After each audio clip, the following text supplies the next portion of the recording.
كانت الجميزة كانت مغطية نص الشارع، وزرع الشجر هذا أبوي الله يرحمه. أنا ملوش ذكريات إلا هدول الجزاء.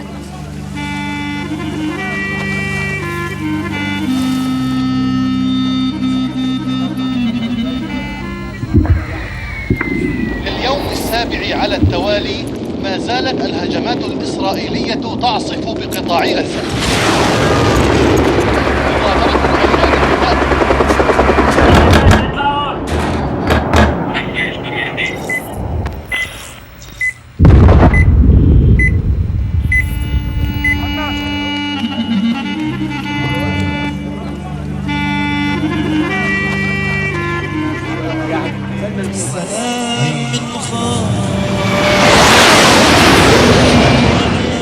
جرب غير احنا نعيد من اول وجديد، كله غير مشروع ان شاء الله.